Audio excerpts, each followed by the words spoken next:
Once upon a time, two boys grew up playing hockey in the village of Terrace, British Columbia. One of them went on to play in the National Hockey League. The other became a comedian. Now, one flies planes and coaches youth hockey. The other is still a comedian and owns newsstands. This is their podcast, Enjoying Orange Slices with Jeff and Ian. Hello, Jeff. My name's Ian Bagg. I've been yelling and screaming at the TV all week. Playoffs are going crazy, and I've got no voice. How are you this week, Jeff? I'm good, Lord Bagg. Yeah, you're all fired up because of the playoffs, or maybe it's just that chain smoking you're doing is catching up with you. No matter. Sound like Nina Blackwood on Sirius XM. She's on the 80s. She's I like Nina. Here's another Billy Joel song coming for you.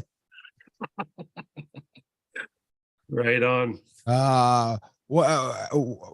First of all, do you want to talk about playoffs? Do we talk about normal things first? I can't remember how we do this. It's been so long since we've had. Yeah, we got thrown off because we did our first international show. Right. We're still coming down. Was that last week? I can't remember, but no, things are good. You've been traveling around a lot. You're making all the people in Austin, Texas laugh, and then you decided to go back to your roots and stay at a drive-up motel last night in Sacramento, right? So I went up and did it. So I went and did a show last night for the Sacramento Police Department canine retirement dogs. So when they retire, they don't get paid anymore. So they have to raise money for all their medical bills. It's crazy, right? So As soon as they dump those dogs, they have to, anything that happens to them, they have to pay on their own. So they have these big fundraisers every year. And I did a couple years ago, had a lot of fun. They invited me up. And the reason I said yes to it, even though I should have said no to it, was about 2 years ago, one of the police dogs was shot up in Sacramento. And I was reading the story and I was telling Carrie Ann about it. And the dog was saved by a doctor named Dr. Henry Wong. And I was reading the story and she says that I never listened to her, but she never listens to me. And this proves it because she goes, "Oh, what a weird name for a dog." And I'm like, "What are you talking about? That wasn't the dog. It was the doctor that saved the dog, you weirdo. The dog that got shot was Lightning or something like that." And so that's actually how we got Dr. Henry Wong's name, our found dog on the beach. Johnny Big Dick. That's his name. Wouldn't it be awesome though if you got taken down, like if you were running from the law by Dr. Henry Wong, and Dr. Henry Wong grabbed your arm and took you down? I said that last night. I said when I told the story, I was like, it's like 40 minutes until you say his name until you get the command. The guy's already drove home and sleeping in his bed by the time you get Dr. Henry Wong out. Hey, but I have to admit, I don't know about your listening skills. I wouldn't say yours or mine are fantastic. They're good, but Cab, I saw it firsthand in Cabo. She had all of us tuned right out. She had the best time ever. Yeah, she's got blinders on those ears like you wouldn't believe. I got to tell a quick story though about this. Dr. Henry Wong was there though, just to let you know first before you move on. Dr. Henry Wong was actually there. Dr. Henry Wong. That's awesome. Yeah. Did you get a picture with him? I didn't. I screwed up. I should have got a picture with him. Oh, yeah. Got him to whip out his hog. We should have had him on Orange Slices, but yeah. Oh well. So yeah, I had a little chuckle because not only does Cab not listen to you, she's very competitive. Oh, she's so competitive. My favorite part of being in Cabo was playing pickleball or Cancun, as you had said, one of those. Cancun Open. The Cancun Open in Cabo. There's Cab, and she's a natural, right? So she played tennis growing up, and we're playing pickleball, right? Which is about all we can handle now. And she is just smoking the ball. And every time the ball comes over to Ian, it sometimes goes back over and sometimes it doesn't, because with a pickleball, you never know if it doesn't. You never know what's going on. You never know. It freaks you out. And the look on her face. Well, if looks could kill, or even if looks couldn't, I laugh. But anyways. Well, we had to talk about it. We were walking yesterday. I go, it's interesting. You're wearing a full ball gown and a pair of sneakers. Yeah. And I said, "You're so competitive. You're telling me that's yours. This is mine, mine, yours." And then disgusted when I missed the ball. Oh, the look on her face was Uh. priceless. I would love just to go watch you guys play pickleball so she can just rip you. But you're right. She had this full ball gown on, like we might be going out after, and her shoes were by far and away the most flashy and well thought out, even flashier than your neon green shoes that you wear. Mine were to be found, hers were to be shown. Yeah. So anyway, it was a lot of fun. And but yeah, the listening part, she definitely does not listen to you. And I mean, I can't really blame her because that's what you do for a living. Yeah. It was fun. It was she came with me to Austin this week and we had a good time as well. And actually the lady that's almost like really responsible for my career, that's her festival. And I haven't seen her in 20, 25 years. And I got to introduce her to Cab. So that was a lot of fun there. I thought you were going to say Cab was responsible for your career. I was like, now that's some props right there. Cab's responsible for telling me yes, no, yes. No, that's good. So we made you made it back. You're back today. I'm back. Playoffs are going on. There's a couple series that are, I don't know if you say shocking, but Seattle and Colorado 2-2. Good for them. Shocking. That is definitely shocking. They're getting some great goaltending, and they really stressed Colorado. Seattle has, which Colorado just doesn't quite look the same right now. Obviously, you take Landeskog out of your lineup, that's massive, and they've got some other guys that are out too. But I think by and large their D is intact, and Seattle's still finding a way. I mean, they're even. So you know what? 2 out of 3 now. Remember I went to that game, the last game in Anaheim, and it was the Avalanche. And do you remember I said they were looking a little lackluster? Mm-hmm. And I think it's continued over. They haven't really shone what they were last year. You got to wonder. I go back to Landeskog. I mean, if you take a guy like that out of your lineup, and I was talking to Trevor the other night about it, just going back and forth during the game. Our good friend up in Kamloops, Trevor Hendry, and Landeskog's one of those guys that when he's on the ice, you can feel it in the building. It gives a different feel, right? Yeah. Yeah, and he's like when McDavid comes on, everyone's like, "Oh my God!" And McKinnon's got that too. But Landeskog is a guy who's not this burner. He's not a speedster. He's not going to overwhelm you with any certain part of his game, but all of his is really. I mean, if you were starting a team tomorrow, you'd have to look at starting with a guy like Landeskog, and I really think that it's really affected them. Plus, they had that long run last year. They just not quite firing on all cylinders right now. And I think a big part of it is because Landeskog's not there, and the guy just commands respect. But when he's on the ice, it's like there's a force field around him. He is so he just gives that team, helps give that team their identity, I think. And that you don't want to take away from those other guys because the team has a great identity, but he's the guy that kind of puts the bow on everything for the Avs, and they're struggling right now a little bit with Seattle, and who knows where this is going to go. But I also think we've been kind of tricked in by Tampa, thinking that a team should go back all the way to the finals again. It's tough, it's tough after winning the Stanley Cup, so. Yeah, and Tampa, could easily be up in their series against Toronto. They probably should be. A little shocking. Yeah, shocking is right. But give Toronto full marks. They're sick of getting beat by these guys. They're finding a way. And I also wonder if there's a little bit of fatigue finally starting to set in with Tampa. Obviously, they had to move some people off that were big parts of their team. They don't have Chernak. He got knocked out in game 1, and a few other things. But Tampa, I would never rule them out of anything, but they just look like they could be a little, like they got 4 goals last night at home. That should be enough to win. Toronto's pace is unbelievable. And I just wonder, when Tampa can drag them down kind of back into the alley, that's where Tampa. That's when they win, right? Yeah. That was the second period.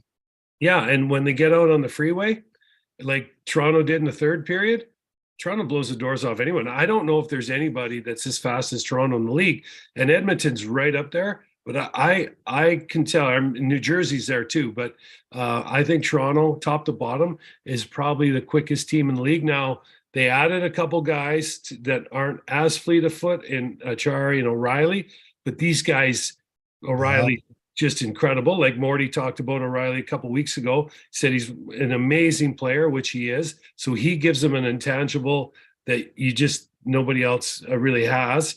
And then Achari, he gives you that grit and that heavy lifting down in the penalty killing and bottom end of your forward lineup in your third, fourth line. So anyways, yeah, it's interesting to see Colorado and Tampa, the two finalists from last year, both of them with more than their hands full in the first round. And well, Toronto's up 3-1 right now, but that's everybody on the internet saying that's where Tampa has them where they want them, because Toronto hasn't been able to close anything out for the last decade or whatever, even though being up 3-1, 2-1, right? They haven't been able to finish that last game. So here they go. We'll see.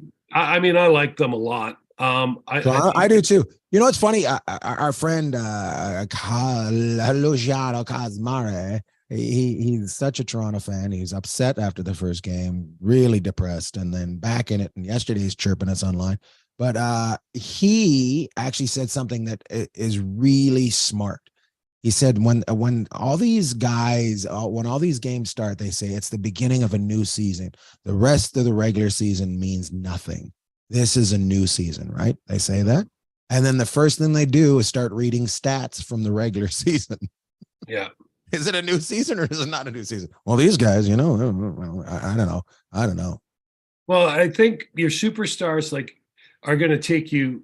I believe Edmonton superstars are going to take them as far as they're going to go. Although I really like some of their what you'd consider depth pieces in Edmonton, especially up front. But I like they got to figure out what they're going to do with the guy who's going to play as their sixth defenseman in Edmonton, or they got Broberg or Desharnais or whatever they're going to do there.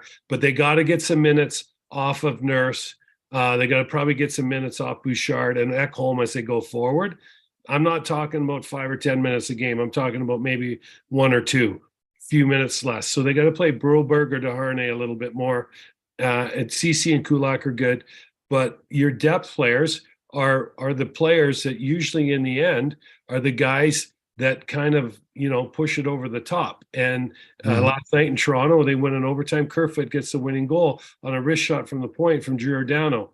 It was a big deal in Toronto, but I don't know if they're looking at Gio to kind of play 25 minutes a night anymore. And then you look at Vegas. Vegas goes into Winnipeg. Brett Howden scores 2 goals, and he's been unbelievable as a depth piece. Michael Amadio scores the winner the other night for Vegas.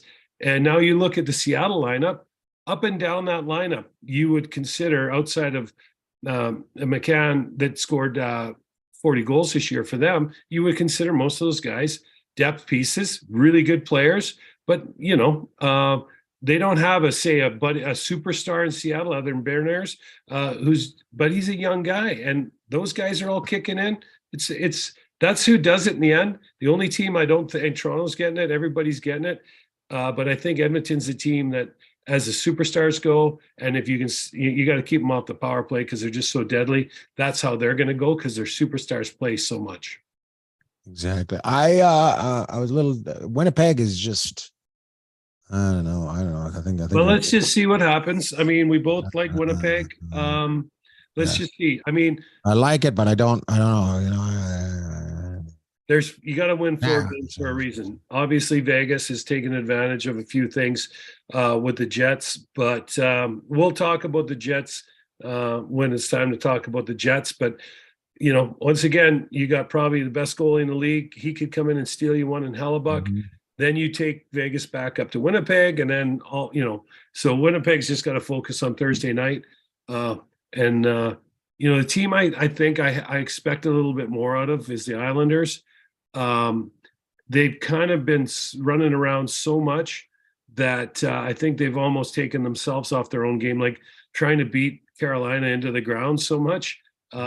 They've kind of lost what made them so good coming down the stretch, which was discipline. Their structure and discipline. I mean, if they got 2 goals on you coming down the stretch, the Islanders were probably going to win the game. And then the other team that I think has to also just round the edges off, and I've been really impressed with how physical they've been. But Minnesota, if they're gonna try and take Dallas out, and and you can complain about Foligno's penalties the other night, a couple questionable calls maybe, but I think the refs in that series kind of go back to game 1 when Dumba blew up Pavelski. I think there's a little bit of a trigger there now for them. Or like, anything they see that might be borderline, they're going to call it. And so Minnesota's just going to have to rein it in just a touch. That extra step to run that guy through the boards, you might just have to bump him now because Dallas, their power play was pretty effective the other night. So, anyways. Are the other series we're talking about, Edmonton and Los Angeles? Our guest today is Matt Price, strength and conditioning coach of the Los Angeles Kings. We'll get some discussion in there about what goes on with these guys and stuff like that. Let's go to him. This is brought to you by Super Deeker. Superdeeker.com. Go in there, buy yourself a training package. Go from the Tampa to Toronto, back to Tampa. Next thing you know, you're in the NHL. Fantastic. Superdeeker.com. Use code word slices. Get yourself a little bit of a discount. But let's go to Matt Price and talk about strength and conditioning, something that me and Jeff do not have to work on. Today's guest is coming to you live from Edmonton, Alberta, where he's with the Los Angeles Kings. He is the strength and conditioning coach, originally from Calgary, Alberta. Please welcome Matt Price. Matt? Thanks for having me, guys. Originally from Calgary, are you not? I am not. No. Oh, okay. I lied to you. No, I did. I lived in Calgary for 9 years before moving to LA. I'm sort of originally a Toronto area guy, but and we're done. Yeah. I didn't know. I always thought you grew up in Calgary for whatever reason.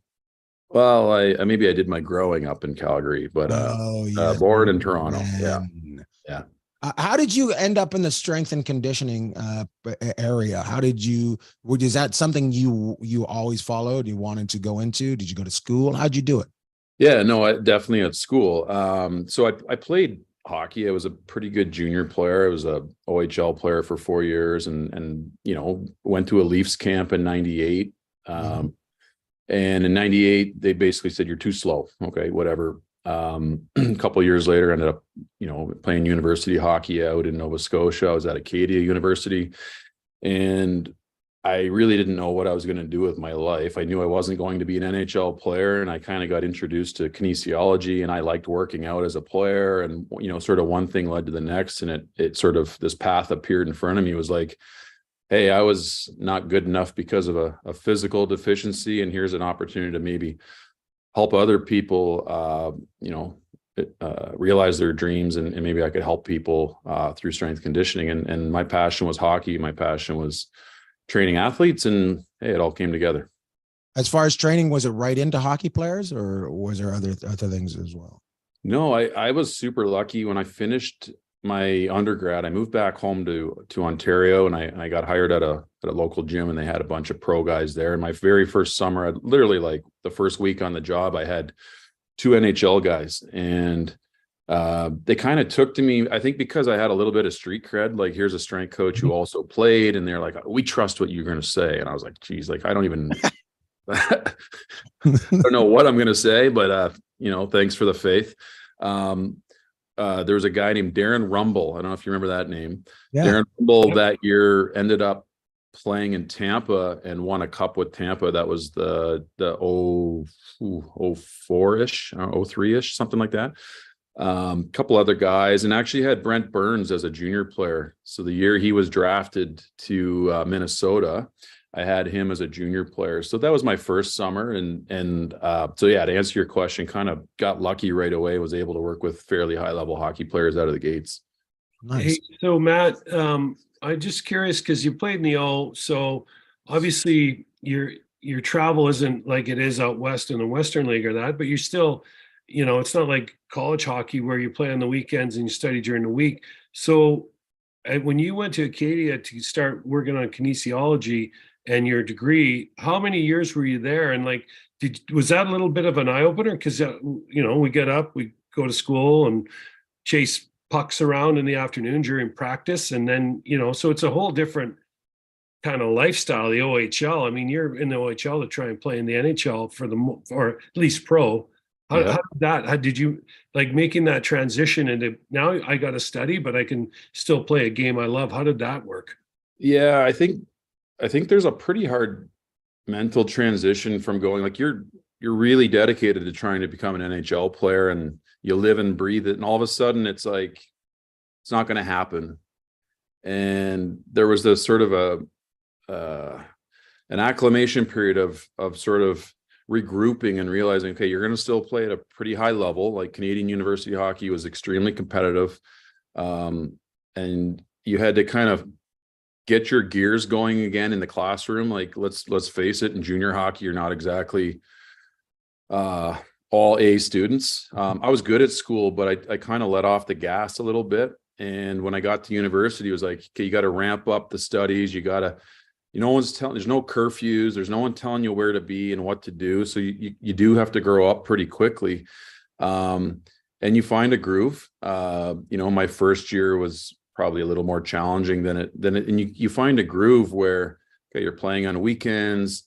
You got to hit the books at certain times. You got to spend some time in the library, and you got to still hit the gym. You got to have fun. You're trying to balance all these things. And, personally for me, it was awesome. I ended up doing really well in school, had a great time and a great program. And to this day, it's still one of the more dominant programs in Canadian university hockey. But yeah, it's a pretty big transition, both, I think, just from the schedule and, personally, and trying to recalibrate a little bit from being in the sort of, tunnel vision of trying to be an NHLer to, hey, I might have to do something else with my life now. Mm-hmm. Hey, and just tell people where Acadia University is out in Nova Scotia. Like what part of Nova Scotia is that in? Yeah, it's right on the Bay of Fundy. It's in Wolfville, Nova Scotia, maybe an hour or so. I guess it'd be about northwest-ish of Halifax. Just a beautiful, beautiful part of the country. Apple orchards and wide open spaces and just good people, good times. They honestly one of the best places on earth. Nice. How much of your job is trying to prevent injuries? It's a big part. Like if you think of the sort of continuum or cycle that we would deal with athlete health and athlete performance, they both sort of are hand in hand, right? Like you can't perform if you're hurt, and if you're hurt, you can't perform. And there's a sort of roundabout relationship. And so when we're training athletes, a huge part of it is to build resilience and capacity to be able to handle the job they do. And if they can't, they're going to break. Something's going to fail. So while you're trying to build a bigger, better race car, part of that is to be able to handle the rigors of the calendar, the schedule, the position, the ice time. Everyone's a little bit different. So I guess it's fair to say that it at least has to be 50% of the thought process is keeping a player healthy and upright. Mm-hmm. Mm-hmm. When you started training athletes, had they already started going to a more lean player, or were they still a little more buffy? No, I think so body fat, has been a KPI, we would call it a key performance indicator. Mm-hmm. And that goes back to when Jeff played. That's always been one, right? Like there's the pinch test and everyone's weighing in all the time. And it's not that it's gone away, but it's been refined. We understand it better. We understand the nuances of different players and positional demands and maybe even just body types in general. So the sort of blanket statement of each player has to be at this number, that doesn't really happen anymore. So it's extremely individual. So, let's think about a guy like Dustin Brown. He retired last year, right? So Brownie was 6'1"-ish, 215, but he played extremely heavy, running into everything, crash, bang, fall, break. If he's too lean, he doesn't have the energy, he doesn't have the padding, and doesn't have the sort of body to hold up to what he's trying to do. So he played a slightly higher body fat percent than, say, like a, I'm using older names here, but like a Jeff Carter, who's extremely lean, plays a more flowing up and down style, a very efficient athlete on the ice. So his body fat, and let's face it, Jeff's extremely lean as a human, but that was more suited to his game. And so I think you have to understand the demands of each athlete, and then with new technology, with new science, we can be a lot more precise with how we sort of set those benchmarks. Hey, so Matt, I'm glad you went there, because I remember getting my first workout program from the Detroit Red Wings back in the late 80s. And it was a bench press. And then we did a test where we went on the bar and see how long the pull-up bar, and see how long we could stay there for. And we were definitely doing bench press and some of this other stuff. And a lot of stuff that I don't know if it's gone by way of the dinosaur or not, but I see, even with the younger kids, it's all bands and different stuff. So maybe talk about the progression, even since you've been doing it, how much you guys have evolved and what you do, and how you have to keep evolving into new ideas and new science. Yeah, no, it's really fascinating, because the field itself isn't really that old. Like, strength and conditioning coaches really haven't been around that long. If you think about it, maybe 40 years or so, it's been a profession. And even you go back into the 80s and evolving into the 90s, there was some, a lot of it is influenced and sort of inspired at that time by the football community, because the football would have been sort of the pioneers in strength conditioning, let's call it, and so a lot of the other sports would take inspiration from that, whether it was appropriate or not. And then you start to introduce strength coaches into hockey. They start to understand hockey, the physical demands and what it would take to prepare an athlete properly. And so you go from the 80s into the 90s, things change pretty dramatically, and you get into the late 90s, you go from what you were experiencing, and there was a big functional fitness craze, and it was all rubber bands and balances and and all these sorts of contraptions. It was the fad, and started to evolve a little bit more into the 2000s. Definitely more, let's call it, sports specific training was the buzzword, and everything had to look like you were playing the sport, and there was sort of a new approach to things. And then I think it's almost come full circle. It's like all of those types of philosophies are sort of layered into what we do. But at the end of the day, athletes need to be strong. They need to be fit. They need to be healthy. And so the training's a little bit more, at least the way we approach it is, it's a little more direct. Like, we do want to lift heavy. We're not afraid of breaking players. We're building players up so they don't break. Obviously, it's extremely safe. You've got really educated staff around the athletes now.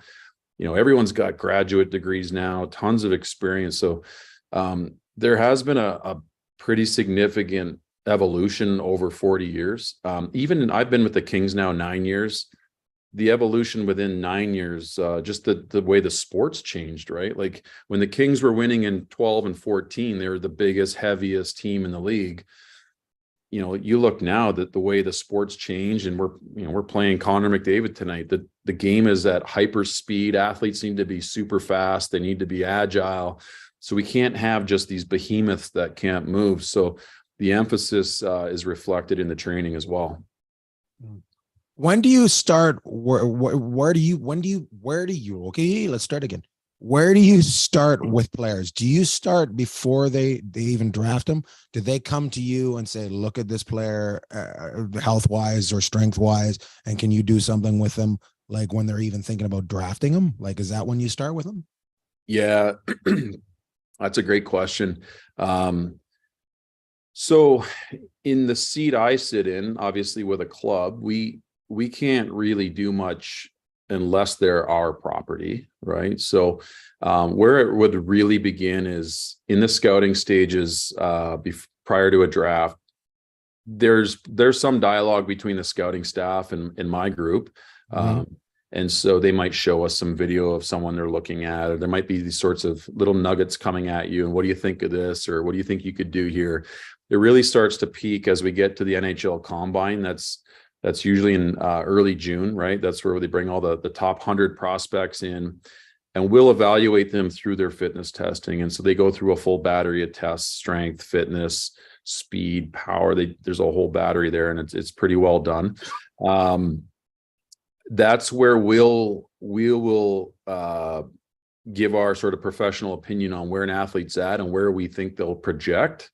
And that's sort of independent of their hockey playing abilities. So me and my strength staff, we're just concerned about the athlete, what we see in front of us, and where we think it can go. So that would be sort of the entry point, and from there, it's a pretty long development process. If you think like other sports, right? The NFL draft is coming up. Those guys are going to play in the fall. Those are, team and franchise changing players in September, whereas our guys typically come in and, they're 18, they may go back to junior, they go back to college. They're probably not pro till 2021, and then maybe they're an NHL player by 22, 23. So there's a longer window of development for us, and so we have to really, have a good handle on where we think they can project out and what they might be once they become mature young men. Matt, so let's talk about the combine. Obviously, there's testing that's put in there. Is that all testing from the NHL, or do the strength coaches around the league, do you guys have some say, some input into it? And the second part of my question is if you do or you don't, is there certain things that you like, and I don't expect you to give away the house secrets here, but is there certain things that you look for, certain testing that really stands out to you as opposed to some of the other testing of the combine, or is it pretty solid the whole way through? I think it's going to depend a little bit on each person's personal experience and philosophy of what makes a good hockey player. And I don't think that's standard across the board. There's going to be some subtleties between the different teams and who they have representing them. So the way the testing works is there's Central Scouting is the body that does all of the player evaluations, the player rankings, and then they hold the Central Scouting NHL Combine. So that's independent of the teams. And then the tests are approved by the general managers. So what happens is the strength coaches sort of have a committee that will make suggestions and proposals. It has to be accepted and ratified by another board, by the GMs, and then that gets put in place at the combine. So we certainly influence it, but I wouldn't say we have any sort of veto votes or final say on anything. So but of course GMs would generally trust the strength coach's opinions. In terms of the tests, it's not perfect, but what's important is that those tests remain relatively consistent over time, because part of the power and value of a combine is to be able to compare an athlete in those sets of tests to previous generations of athlete.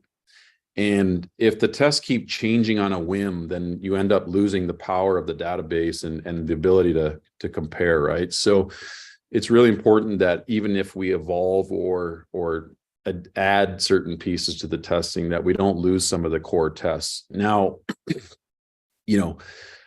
there's certain things in that test battery that are very much, let's say, genetically influenced.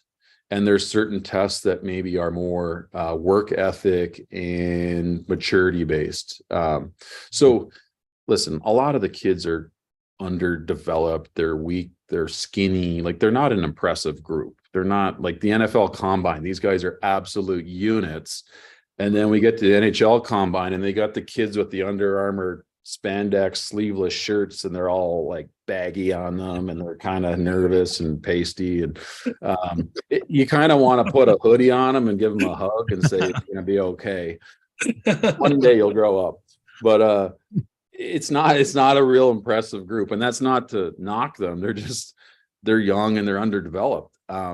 So we're looking at tests that give us indications of, what's under the hood, so to speak. So for example, the vertical jump is a really simple test. Most athletes can jump up and land, but the vertical jump power is one of the best indicators of the player's ability to accelerate and hit high speed skating. So that's a great test. Everyone's going to want to see that one.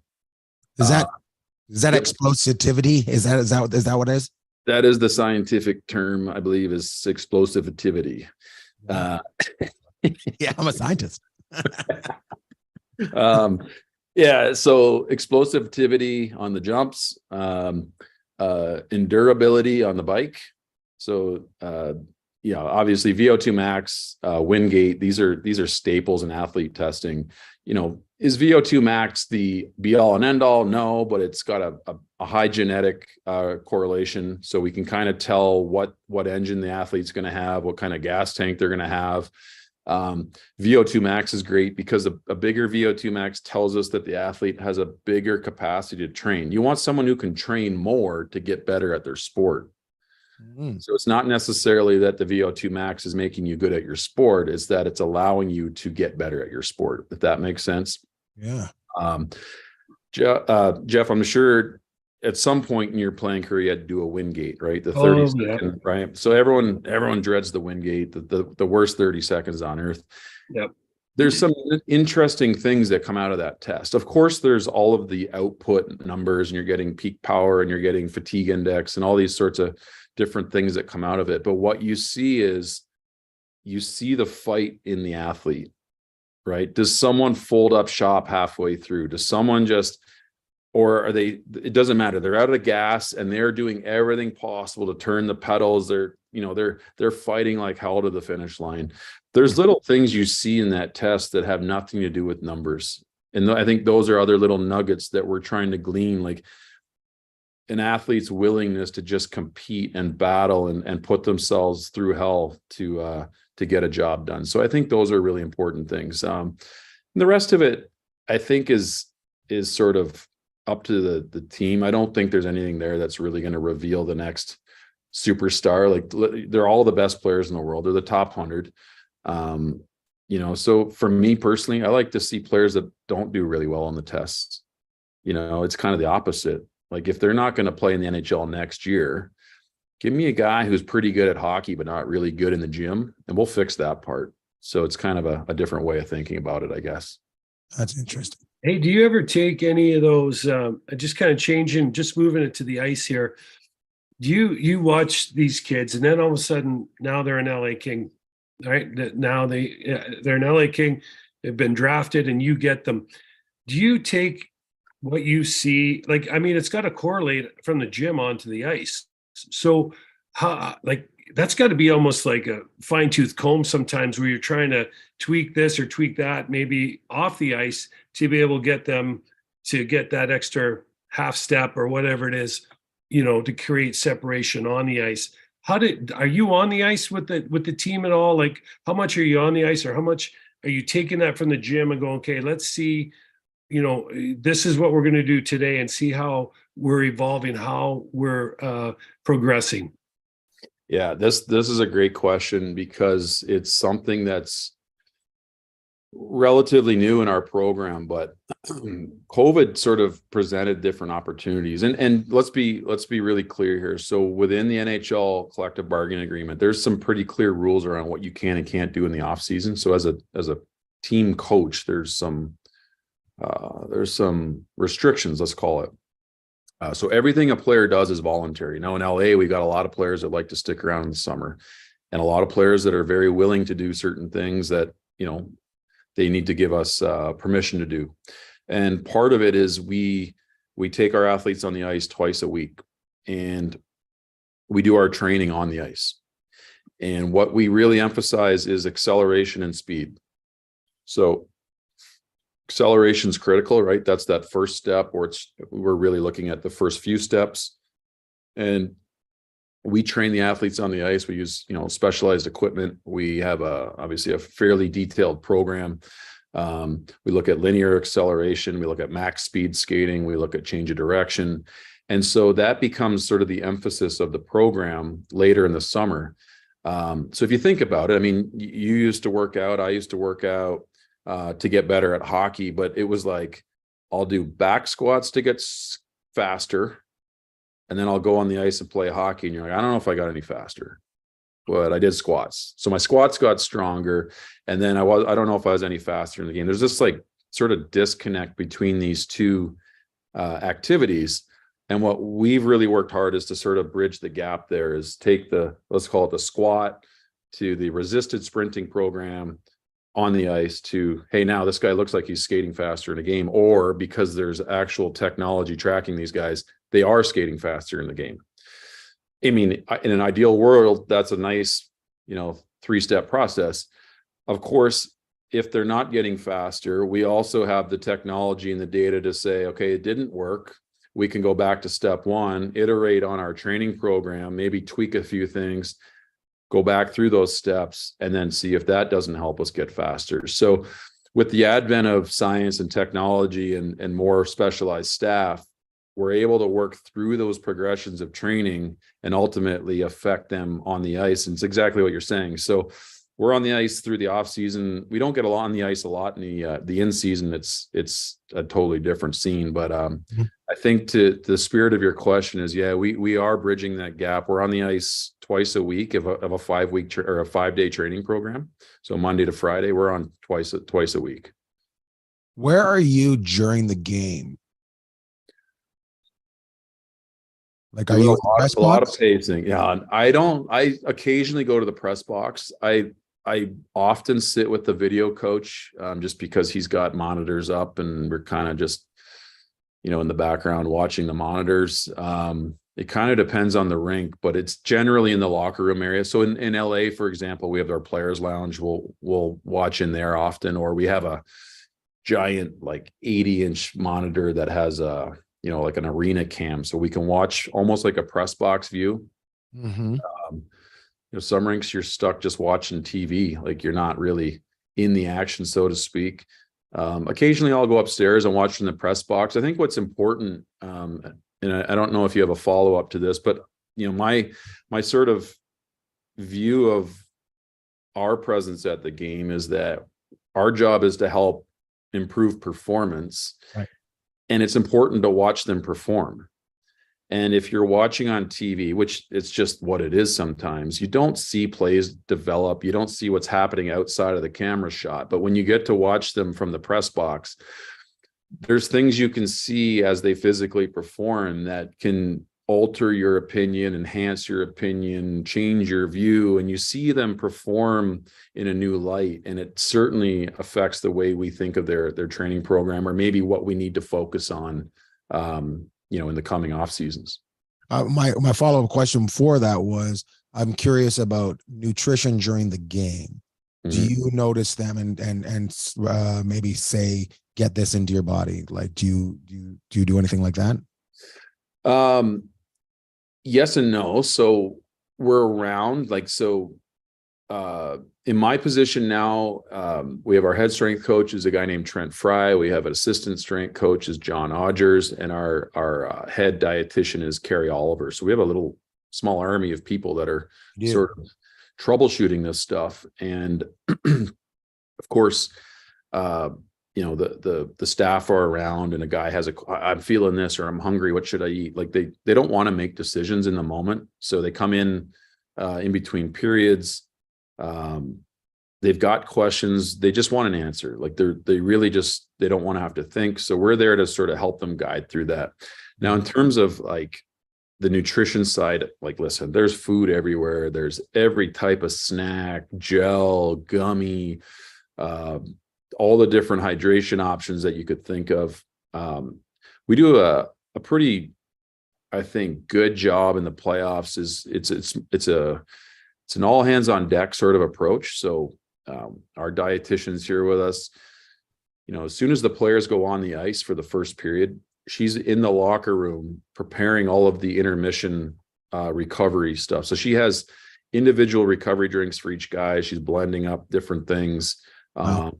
with electrolytes and different fruit blends and carb blends. So that's all waiting. So the guys come off the ice after period one, all of that's set out for them, ready to go. There's little pre-made sandwiches, there's cut fruit, there's everything.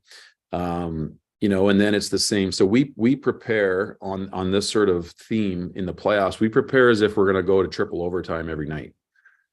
So there's enough supplies, there's enough everything, so that if we're playing into triple overtime, no worries at all. And as soon as the game's over, it's time to recover for the next game.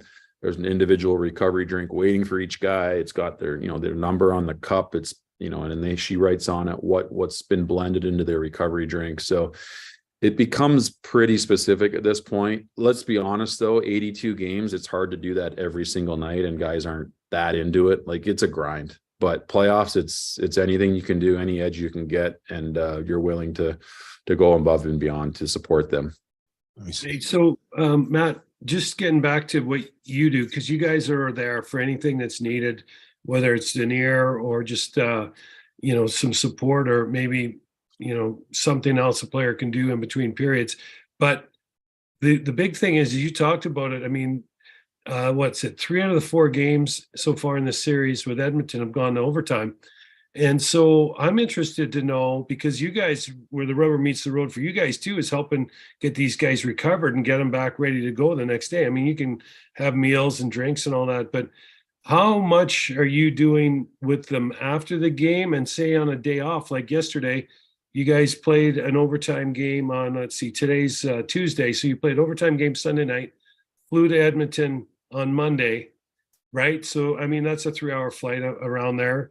So, I mean, there's other things these guys got to do. How do you get your work in with them to make sure that you guys have them where you want them and where they need to be? Yeah, no, it's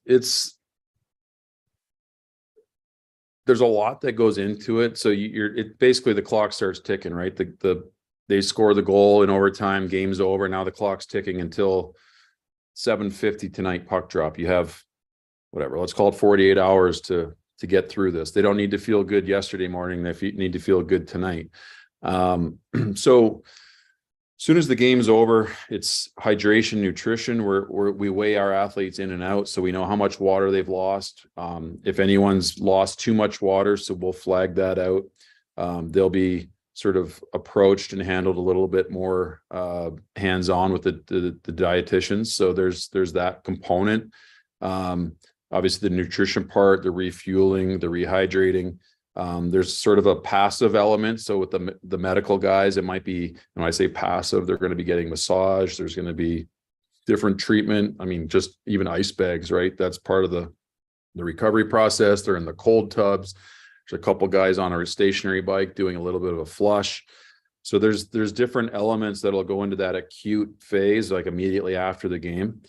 Of course, the most important thing is getting them home to sleep. So that's really important. Like, sleep is the best recovery tool that money can buy. So get them home, get them to sleep.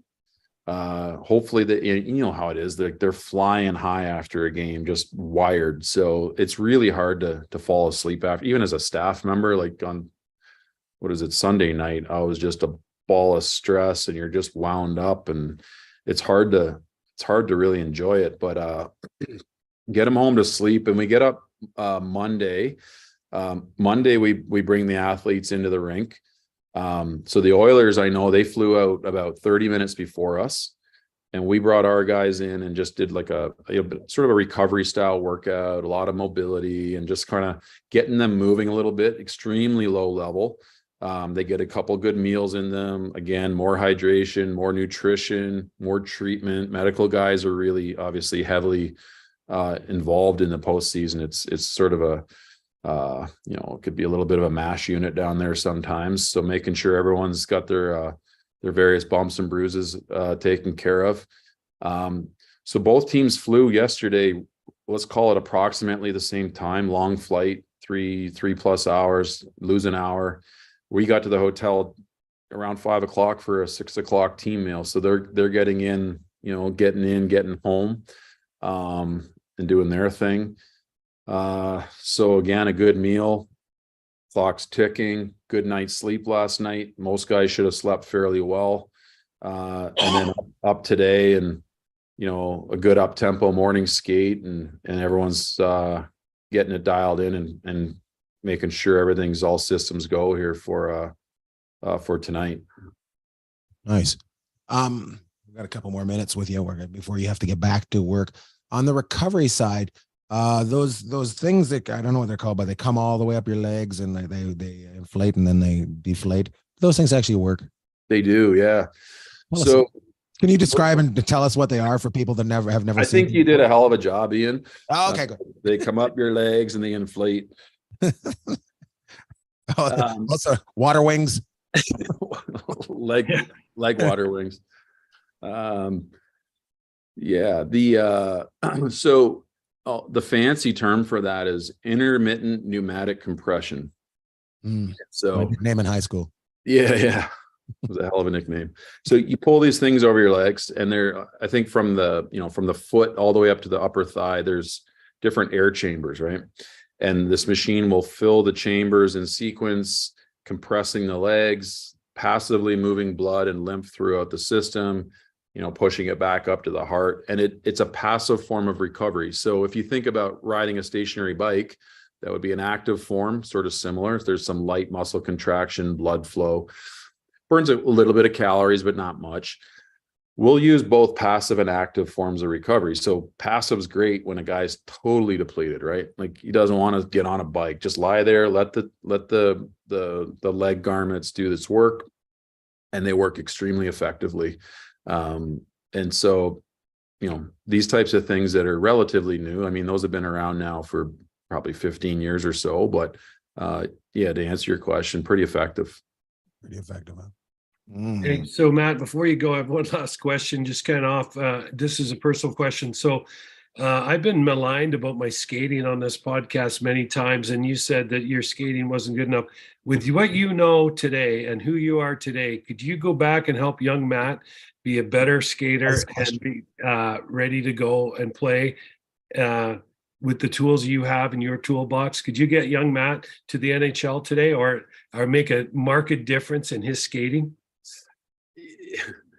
Yeah, honestly, like I've thought of that because, and I'm at peace with where my life and my career has gone. Like I'm extremely fortunate for all I have. And I was close, like, I was a first round OHL pick, and I at least got a cup of coffee at a training camp. And I was someone who was extremely coachable. I would have done anything. So I always think, like, if I had got hooked up, and back then, so this would have been in the early mid 90s, there wasn't really anyone around where I grew up that was really, well-versed in training hockey players. So we had some people that were well-intended and, did what they thought was best. But what I did was I got stronger and stronger and stronger because I could lift a lot of weight for a 17-year-old, 18-year-old. So, the classic, like, I didn't work on my weaknesses. I just kept working on my strengths. It was fun to show off. Like I could bench press more than everybody, and I could squat more than everybody. And that got me nowhere. Knowing what I know now, I would have been a great student for myself. Could I have gotten myself to the NHL? Obviously that's hard to say, but I know I would have been a better skater, a faster skater. I probably would have been in better shape. I would have done a lot of things differently. And I feel like I was at least had most of the tools to get within striking distance of an NHL career, maybe an AHL career. Who knows? I mean, it's so darn hard to make it. It's crazy how good players are that we see that don't actually make it. It's crazy. But I like to think that I could have helped myself get a little closer for sure. Nice. I've got 3 questions to wrap it up. Hey, is this a funny podcast? I thought no, there was going to be way more jokes. Questions. It's questions. I know. I'm sweating. Come on, shocked. They're waiting doing the thing with the. This is his job interview. Like, okay, well, we'd like to hire you for your enjoying orange license. We'd like you to train us. Our strength and conditioning coach. I got 3 questions to wrap it up. First of all, do the coaches get any training from you? Do you make sure that they're in shape enough to stand on the bench the whole time? Listen, our highest maintenance players are the former ones that coach. Really? And edit that out. No, I'm joking. But it's the coaches and because a lot of staff are former players, right? And Yes. they did this their whole life and they continue to do it. They grind on the bike, they train every day, they get up at weird out. Like the hockey staff is a very active group. They work hard. Yeah, they'll ask for tips and they like to shoot the shit. It's just like Jeff would have questions because he played and things have changed. Like there's a generation there that looks at it and goes, damn, like I wish I had that when I played too.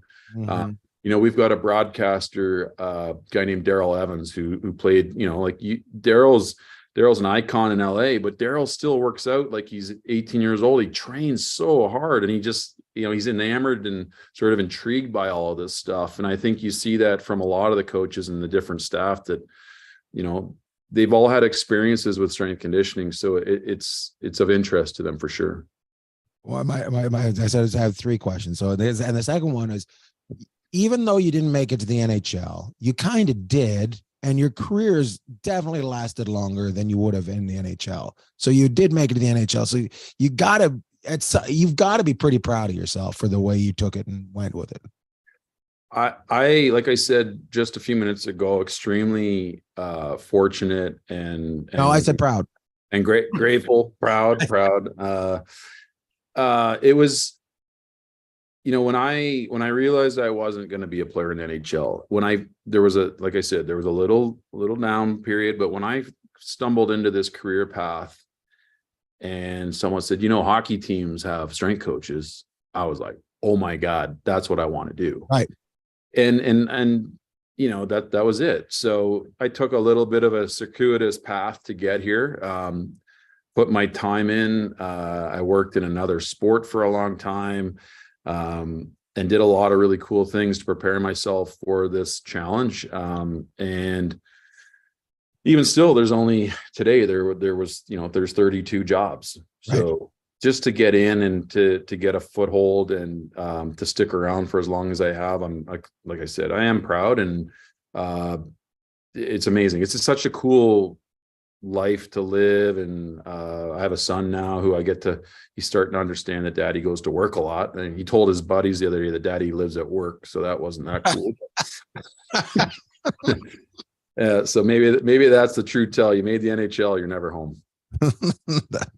That's hilarious, but at the same time, I just look at it and I didn't know how close you were to make it to the NHL, and for you to do this, I just think it's really super cool.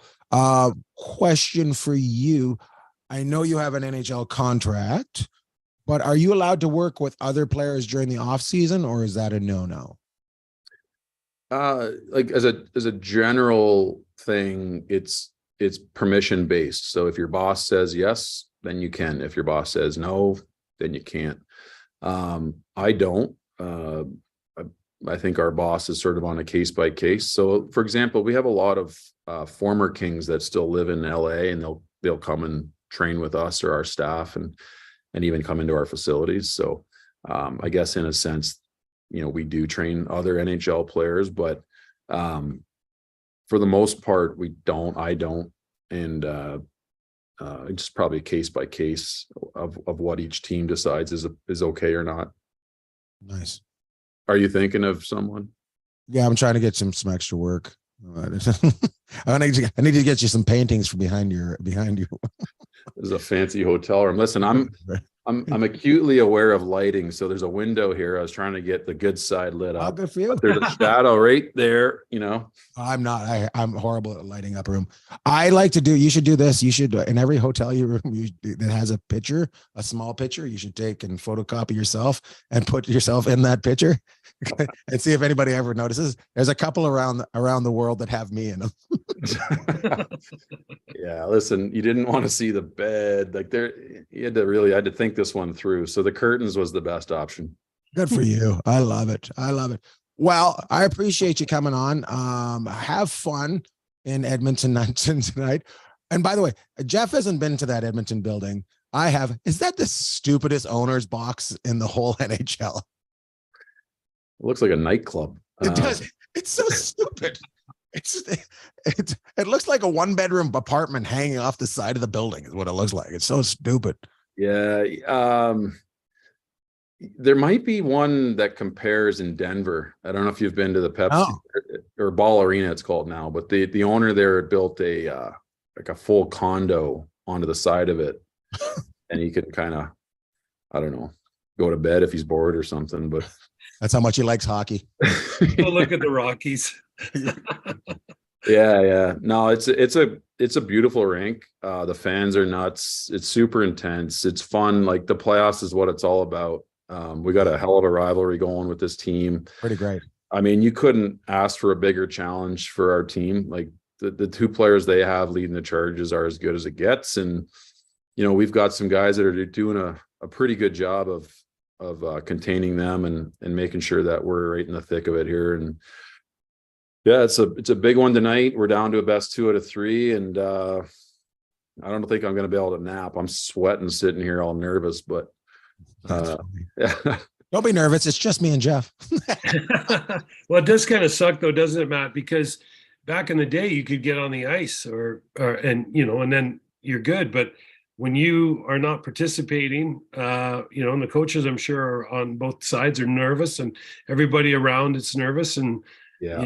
You don't get to enjoy it really until the end of the game, and you got a W. Yeah, it is funny. I have zero effect on the game. I'm not on the ice. That's like you said, it makes you more nervous. But a few times I haven't traveled with the team before, like with COVID and different things. So for whatever reason, watching on TV makes it even worse. Mm-hmm. Like I don't know why. I still don't. I'm not playing the game, but you get even more nervous and you feel less controlled. And you had one nothing more to begin step with. away, right? Yeah. So it's hard. And there, it's a team, it's a family. Like you genuinely love and care for these people. And, someone slashes one of our guys, you have an emotional reaction to it. That's your guy. That's your team. And so all of it's just this massive roller coaster. And, I wasn't here when they won.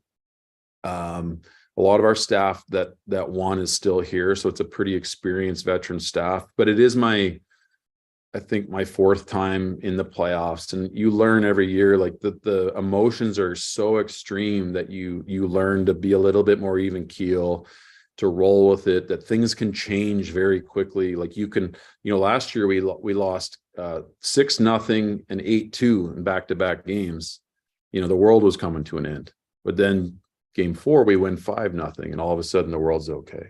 So you learn to just, put it behind you, focus on the next thing, and just kind of keep grinding and don't get too wrapped up in it. That's awesome. Well, I'm glad you're there, and we look forward to watching the game tonight. It's going to be a good game, any way you look at it. My God, but come on, we want to go see a game. We want to go see a game in round 2. So come on. Yeah, I don't know. I don't know who you're cheering. cheering for, but you do have Oilers colors behind you. That's a little off-putting. Oh, I didn't even think of that. Yeah, That's we all never. I saw. That's all I saw. But we're vitamin C. That's our Yeah. that's our strength and conditioning right there. We don't want anybody getting scurvy. Nobody wants scurvy. Nobody wants scurvy. It's the You'll have to worst. come out and see Ian and Hermosa or something, Matt, so you can get a laugh at him next time. This is Well- as serious as he's been on any show we've done too. That's because I my think voice is all fucked up.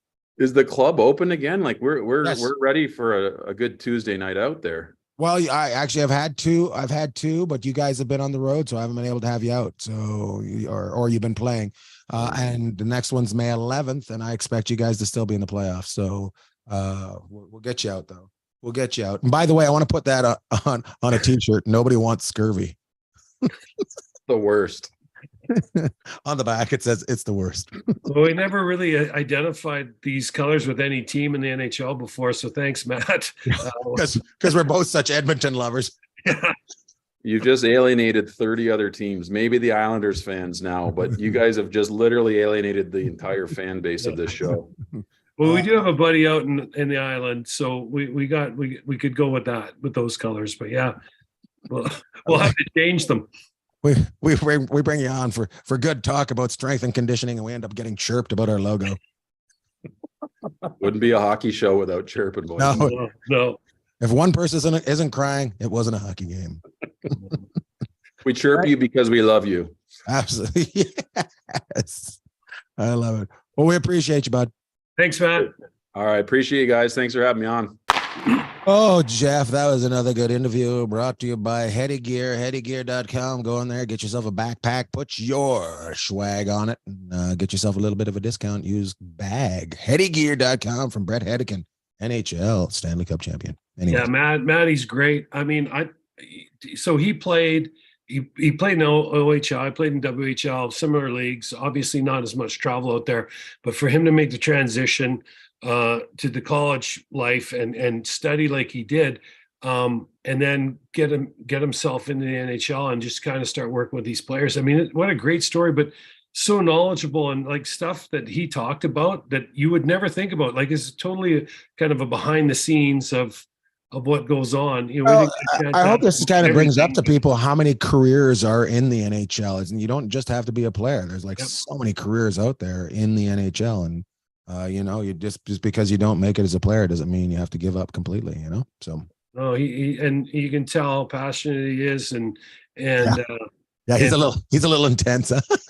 Yeah. But you can tell it means something to everybody. And, I mean, I just love what the Kings have done as an organization. Matt's another, you know, we had Dana on, Matt's another part of it. Daryl does Evans does the broadcast side of it, but what they've done in LA is they've got these guys that they're pillars of, you know, Doughty and Kopitar, kind of your pillars from way back, but they've got a great farm system.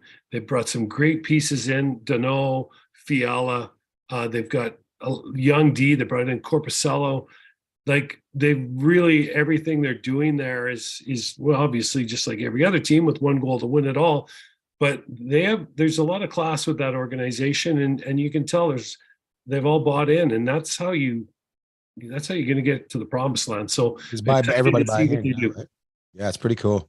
It's pretty cool. We didn't talk about New York Rangers and the New Jersey Devils. That's another shocking one to me. I thought the Rangers were going to take that 4-0, but it's hockey, and the Devils said nope. Well, the first couple of games, the Rangers was out there. It was like dads against their kids. Yeah. And now the kids are like, nah, not so fast, Dad. Yeah.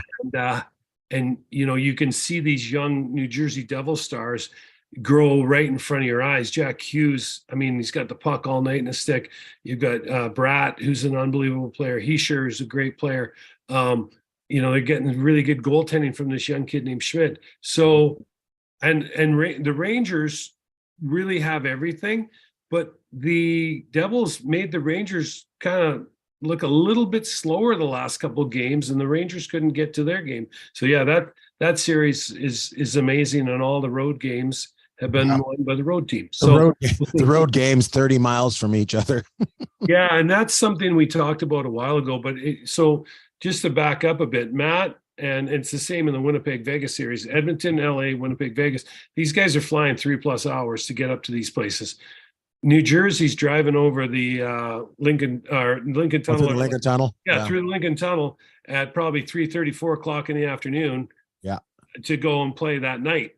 And then New York is driving to, you know, Newark in the afternoon to play that night. So these guys, they're not sticking around after the game. They're just going back home, driving half an hour, 45 minutes. Yeah. And so there's a huge difference in that series as far as the team that comes out of that. Yeah, they're going to be black and blue, but their travel has been. I'm sure they're just coming in individually into Penn Station by themselves on trains. Yeah, I mean, why wouldn't you? But I know New Jersey was going in the afternoon to play New York during the regular season. They might be in a hotel in the afternoon in New York for playoffs, so their players can make sure they're resting and eating properly. But it's a great I don't think it's that. I think they're just coming over in the morning, right, and just hanging out in the dressing room. I think they're taking care of them right there. I'm sure that dressing room is just like taken care of. Also, we didn't talk about Florida and Boston. I'm kind of bored with that. That series kind of bores me, to be honest with you. Well, Florida's giving them all they can. They just don't have enough, right? So Boston just looks to be top to bottom. Their depth is amazing. Mhm. And they've got two of their best players not even playing right now. And Krejci, who is maybe not one of their best anymore, but this time of year, that's the kind of guy you want in your lineup. And of course, Bergeron, if you've seen this guy play live, you understand why he gets all the accolades he does. He's amazing. So that's it. You got any shout outs this week? What do I got for shout outs? This week, no, I got no shout outs. I'll give you a shout out. DJ from Fully Promoted here in Las Vegas. DJ, good Saskatchewan boy who's made it big in the big city of Las Vegas. Fully Promoted. He gave us a shirt with our emblem on it. Of course, I didn't bring it. I don't even know where it is in the house, but I'll get it for next week. Maybe we should give him a shout out next week. Yeah, I should give him a shout out next week, but I'm going to give it to him this week and show the shirt next week because I always do the same thing. I got someone to give a shout out to, and then I blow it. So anyways, DJ, thanks for he got us a t-shirt. We'll show it for next week for everyone. You guys can decide if you like it or not. Absolutely. That's it from here. All right. I don't have a shout out this week. I'll give it as we usually should give more to our producer, Brian Almy, who always takes care of us and edits us up. So Brian, thank you for doing that for us. And to everybody that's listening, we appreciate it. Oh, before we go any further, somebody won the playoff, not the playoff, the regular season pool. Yeah. Who was that? We need to find out who it is because there's a name on there, but we don't know who the actual person is. So we need to find it out because we have to send you a bag of oranges because you are the winner of the first ever Enjoying Orange Slices hockey pool. Maybe we should ask Victor who it was. That'd be good too. Well, Victor, tell us who it was. Yeah, Victor, let us know. I'm not the organization. Goodbye. Love to all.